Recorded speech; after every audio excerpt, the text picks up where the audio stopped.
I just lost 50 pounds. And this isn't the first time that I've dropped up to 50 pounds. Over the last 20 years, I've done this several times, and I've done it with different diets. The keto diet, if it fits your macros, carnivore, intermittent fasting, and I even did 2 7-day water fasts, which were interesting. In this video, I'm gonna tell you exactly how I lost that 50 pounds and how I plan on losing the next 30 to 50 pounds. You see, I've struggled with my weight my entire life. It's the main reason why I became a personal trainer and a gym owner. Now, doing all these diets creates one huge advantage and one even bigger disadvantage. The huge advantage is I got to figure out exactly why these diets work, exactly how they work. However, the disadvantage is doing these diets will absolutely wreck your metabolism. More on that later in the video. So, as the video title says, we are going to give you everything you need in order to lose weight. So we're gonna break this down into different little topics.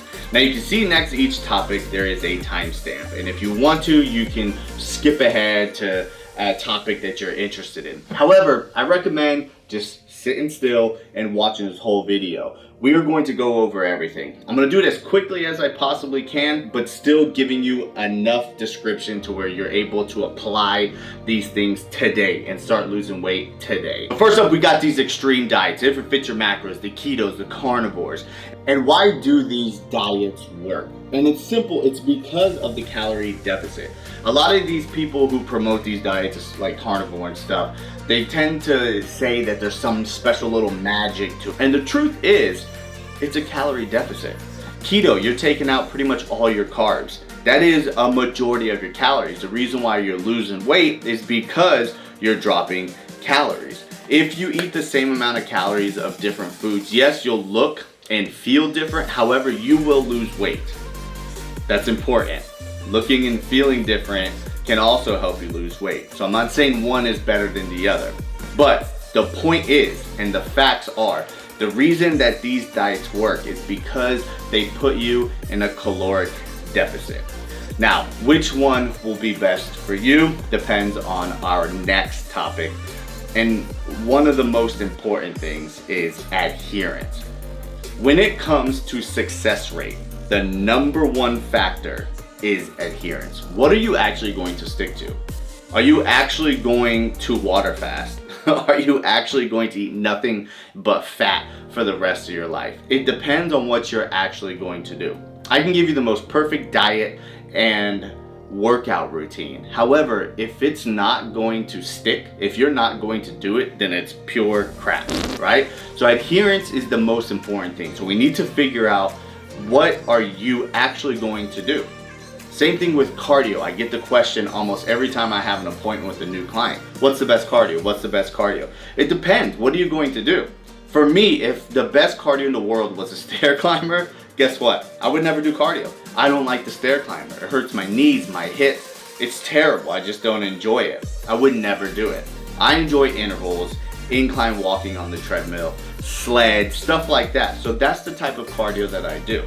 And that's what I recommend you guys, is figure out what type of cardio we like. Which brings us to our next topic, cardio. Good old cardio. All right, so this is a fun one. I've been seeing a lot lately where people will post on Instagram that tracking your steps is not cardio. However, I will highly disagree. And in order to make this beneficial to a wide variety of people, this is what I'm going to recommend. And I recommend us adding 2,000 to 5,000 steps a day. So what we're going to do is we're going to get some sort of step tracker, whether it's Apple Watch or Fitbit, whatever. And you are for a week going to track what you normally do. Don't add pickleball every day and be like, okay, this is my norm. Do what you normally do on a typical day, every day for a week, average that out, and then whatever that number is, we're going to add 2,000 to 5,000 steps to that. You don't want to add too much. I see a lot of people recommend like 10 or 15,000 steps a day. However, if you're only getting 2,000 steps a day, it's going to be impossible to go to 15,000 steps every day. You're going to quit way before you get results. So see what you're doing, see what you're averaging, and then add 2,000 to 5,000 steps. After a couple weeks or a month, you can add to that depending on your comfort level. What kind of cardio should we do? Like, how are we going to get more steps? Is it just walking? It can be whatever you want. Like I mentioned before, you can start playing pickleball or basketball or tennis, or take your kids on a walk. Anything that gets your step up. Park farther away at work or when you go to Target. So just different things to get those steps up. When you start paying attention to your steps, you'll understand like, okay, this will get me more steps. If you have a 7,000 step goal, you'll figure it out, right? You'll walk around a little bit. You'll take an extra lap inside of the grocery store. So that's what I'm going to recommend for a broad audience is let's track our steps, add 2,000 to 5,000, and then slowly increase after that. Adding those extra steps will help increase your metabolism, which brings us to our next topic. Our metabolism is a topic that I can cover in its own 30-minute long video. However, we're going to break it down in here as quickly as we can into two different parts. The first part is going to be what is our metabolism in a way that you guys can actually understand it. And then the second part is going to be our slow metabolism, or as I like to call it, an adaptive metabolism. Our metabolism is a lot like an actual fire. Now let's say we put the proper amount of wood on this fire and look at it burning beautifully. That is a high functioning, properly functioning metabolism. Now what happens if we overload it with logs, aka food, and we keep stacking it on, piling it on? What's going to happen? There's going to be spillover. So if we eat too much food, if we put too many logs on that fire, it's going to spill over because it can't keep up. There's too much food on top of that flame. What about the opposite? What if we're trying to lose weight and we only put a little bit every now and then, right? Those first couple of logs that we put on, they're gonna burn up pretty quickly. But then there's nothing to keep that fire going. There's nothing to fuel that fire. So eventually, after not putting on enough logs, that fire is gonna dwindle down and it won't even be a flame anymore. Now what we want to do is we want to put the right amount of logs in that fire. We want to put the proper amount of fuel in our body to keep our metabolism running. A lot of people like to say that they have a slow metabolism. And I don't believe that for the majority of the population. I believe we have very adaptive metabolisms. Earlier in this video, I mentioned that there was a very good point in doing all these diets, and then there was a very bad side effect to doing all these diets. And that's the bad side effect, is your metabolism adapts. My metabolism has adapted because I've dieted so many times that every time I go on a diet, my body recognizes that, hey, we're low on our calories. Let's adjust to that, right? Let's slow down. Let's slow down our metabolism a little bit to match that calorie input, that calorie intake. And just give you some numbers, let's say that our BMR, the amount of calories we burn at rest every single day, is 2,000 calories. And we're eating 2,000 calories, then everything's gonna be all right. But let's say we're trying to diet and we eat 1,000 calories.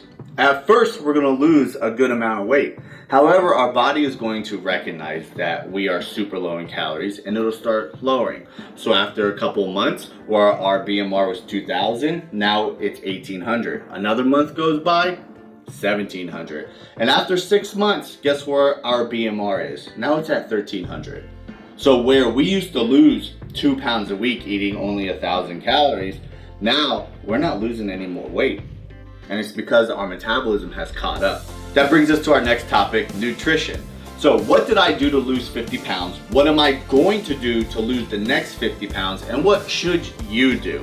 So real quick, what did I do? I've been struggling with nutrition over the past few years, hence why I got all the way up to 280 pounds as a freaking personal trainer. So my main focus was, let's just get our nutrition on track. I didn't have a problem working out. I didn't have a problem doing cardio. I had an eating problem. I had a problem with eating just way too many calories. So my main focus was just calories, not macros, just calories. So what I did is I multiplied my weight times 10, and that is the absolute lowest that we should go.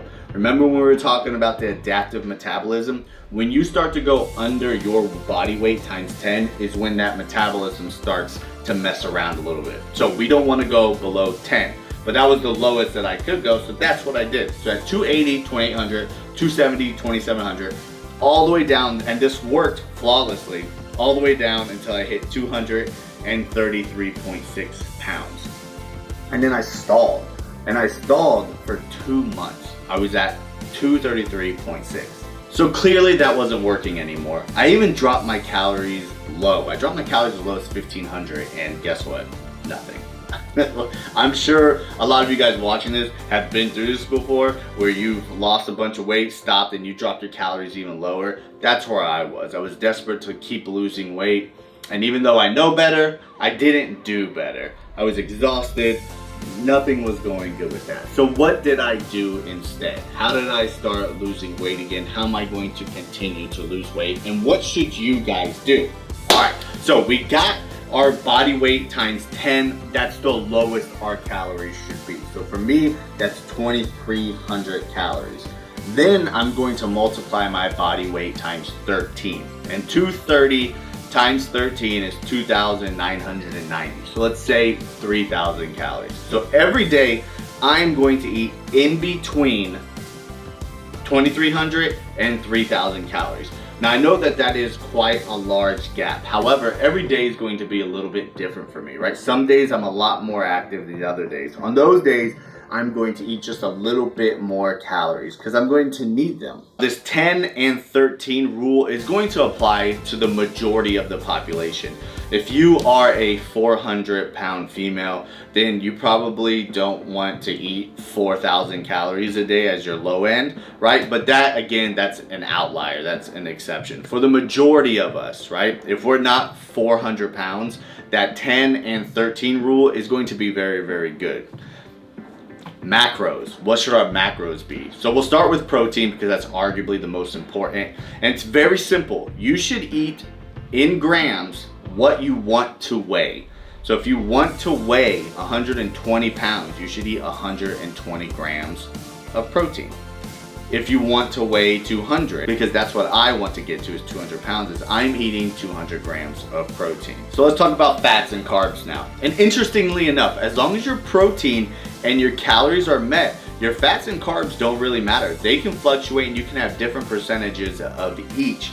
I personally like higher carbs, and I don't like my fats anywhere close to 30 grams. We don't want to go below 30. Once you go below 30 grams is when you start to mess with hormones a little bit. So let's make sure our fats are 30 grams at least. I like to keep them between 50 and 70. That's just my preference. I know many people, many of my clients are a little bit of the opposite. They like their fats higher and their carbs a little bit lower. But for me, I'm so active, I get probably around 20,000 steps a day. So I need to have higher carbohydrates. And whenever I have higher fats in my diet, I just don't feel as good, but everyone is different. But luckily, all the research shows as long as calories and protein are met, the other two don't matter. My carbs and fat, I can put them wherever, what foods I like to eat. If I'm feeling like I want more fruits this day, then my carbs are gonna be a little bit higher. If I feel like I want some more avocados this day, then my fat's gonna be a little bit higher. I'm very active and I lift a lot of weights almost every single day, which brings us to weight training. I highly encourage everybody to weight train.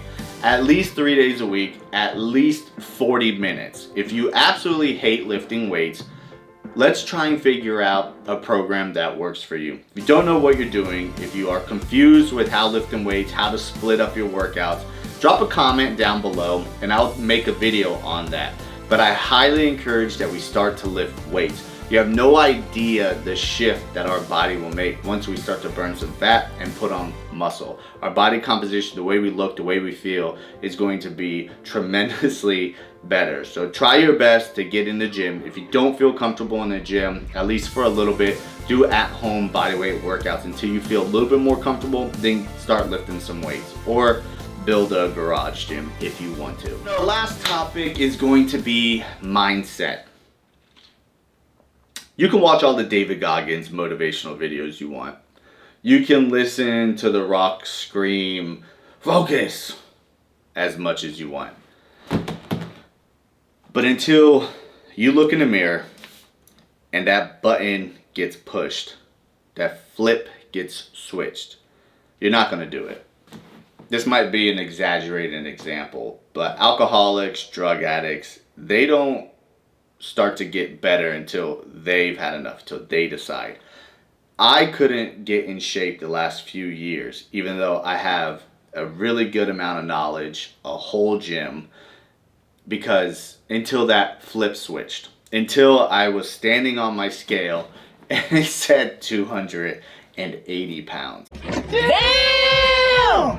Which, holy crap, that was such a high number. You gotta hit that point, right? You have to hit the point where you're like, this is it. This is what I want to do. When you hit that point,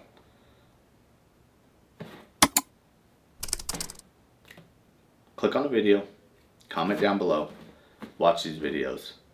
Let's get after it.